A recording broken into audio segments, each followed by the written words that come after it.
বিশেষ করে ফাইবার জাতীয় যে খাবারগুলো আছে সেগুলো খাবো আমরা। বেশি বেশি করে পানি খেতে হবে। পানিটা অবশ্যই যেন পরিষ্কার ফুটন্ত পানি, জীবাণুমুক্ত হতে হবে। বেশি বেশি করে ফল ফ্রুট খেতে হবে এবং তৈলাক্ত, বাসি, পোড়া, অতিরিক্ত মশলা জাতীয় খাবার এগুলা অবশ্যই ত্যাগ করতে হবে। আর সরিষার তেল কিন্তু ইরিটেট করে, পেটের মধ্যে গ্যাস্ট্রিকে ইরিটেট করে। যতটুকু পারি রমজানে এটা অ্যাভয়েড করলে ভালো, এরপরে খাওয়া যায়। আসসালামু আলাইকুম। দূরে এবং কাছে আপনারা যে যেখানে আছেন আপনাদের সবাইকে রমাদান মোবারক। এখন যেহেতু রমাদান মাস চলছে, আমাদের এই রমাদান মাসে আমাদের খাবার দাবার লাইফস্টাইল কেমন হওয়া উচিত এবং এই রমাদান মাস আসলে দেখা যায় আমাদের কিছু সমস্যা বৃদ্ধি পায় এবং আমরা সেই সমস্যা কিভাবে ন্যাচারালভাবে সমাধান করব সেই বিষয়ে আমরা ইনশাআল্লাহ তাআলা আলোচনা করব। তো আমাদের সাথে রয়েছেন ঢাকা মেডিকেল কলেজের alternative medical senior officer doctor Ruhul Amin sir. তো আমরা ইনশাআল্লাহ তাআলা স্যারের সাথে এই বিষয়ে কথা বলবো। স্যার, আপনার কাছে আমাদের প্রশ্ন যে জানার বিষয় যে রমাদানে আমাদের খাবার দাবার বা রমাদানে আমাদের খাবার দাবারের স্টাইলটা কেমন হওয়া উচিত সেই বিষয়ে আমাদেরকে সংক্ষিপ্ত আকারে একটু বলবেন।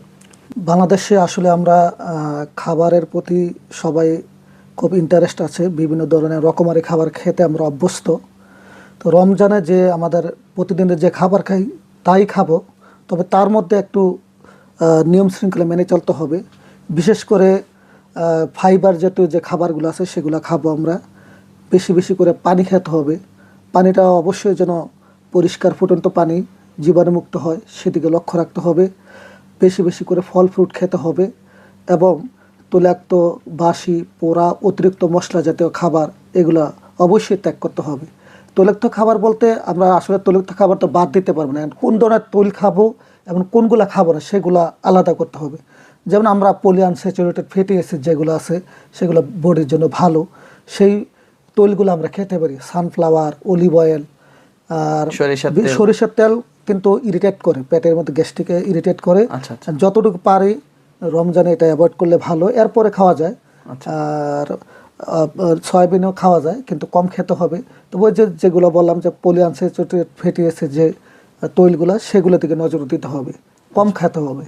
আচ্ছা স্যার, তাহলে স্যার আমাদের মোট কথা হচ্ছে যে আমরা এখন থেকে হচ্ছে মানে ভাজা পোড়া জাতীয় যে খাবারগুলো কম খেতে হবে। খানা তো আর কম মানে একবারে খাওয়া বাদ দেওয়া যাবে না, কিন্তু কম করে খেতে হবে। স্যার আমাদের মানে ইফতারিতে এবং হচ্ছে আমরা যে সাহারি খাই সেখানে আমরা কি ধরনের খাবার রাখতে পারি? বিশেষ করে আমরা প্রথমে যদি ইফতারির কথা চিন্তা করি, আমরা ইফতারিতে কিরকম খাবার রাখবো? ইফতারিতে আমাদের ট্রেডিশন হচ্ছে আমরা ছোলা বা পেঁয়াজ ও বোটমুড়ি এগুলো খাই। যেহেতু ট্র্যাডিশন, এটা বাদ দেওয়া যায় না, এগুলো অবশ্যই কম করে খেতে হবে।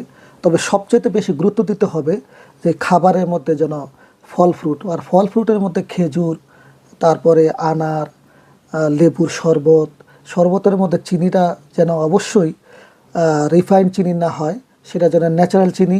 আর চিনির পরিবর্তে সবচেয়ে বেটার হয় যদি গুড় দেওয়া হয় অথবা আখের রস হয় তার সাথে মিক্স করে, কারণ চিনি কিন্তু আমাদের বডির জন্য অনেক ক্ষতি করে। বিশেষ করে রিফাইন চিনি 100 ডিজিজের জন্য দায়ী। তার মধ্যে সবচেয়ে যে রোগটা সৃষ্টি হয় সেটা হচ্ছে আমাদের ক্যান্সারের প্রধান খাদ্য হচ্ছে রিফাইন চিনি, এটা থেকে দূরে থাকতে হবে। আর সবচেয়ে ভালো হচ্ছে ইক্ষুরস। তার মানে আমরা যেহেতু আমাদের বডিতে প্রচুর পরিমাণে গ্লুকোজ দরকার পড়ে, তাই গ্লুকোজটা যেন ন্যাচারাল ওয়েতে হয়। ফল ফ্রুট অথবা ফ্রুট, বিশেষ করে ফ্রুকটুস এই টাইপের ফলের মধ্যে পাওয়া যায়, মিষ্টি জাতীয় ফলের মধ্যে, এবং ইক্ষুরসটা খুবই উপকারী। স্যার আমাদের মানে যে ফাইবার জাতীয় ফুড যেগুলো আমরা হচ্ছে ইফতারিতে রাখবো সেগুলো যদি স্যার আপনি আমাদেরকে একটু মানে জনসাধারণ ফাইবার জাতীয় ফুড মানে খাবারের মধ্যে শাকসবজিতে তো ফাইবার আছে সব ধরনের, সিরিয়াল জাতীয় বিভিন্ন বীজ যেগুলো আছে সেগুলোতে ফাইবার খাবার আমরা খেতে পারি ফল ফ্রুটে। এবং এই ফাইবার ফ্রুট খাবার খাওয়ার কারণে পাকস্থলীতে দীর্ঘক্ষণ স্টে করে, তাতে কিন্তু ক্ষুধা কম লাগে এবং পানির তৃষ্ণা কম লাগে। তার জন্য ওই দিকে মনোযোগ দিতে হবে, খাবারটা যেন ফাইবারের দিকে হয় এবং সেটা আমাদের রোগ প্রতিরোধ ক্ষমতা বৃদ্ধি করে।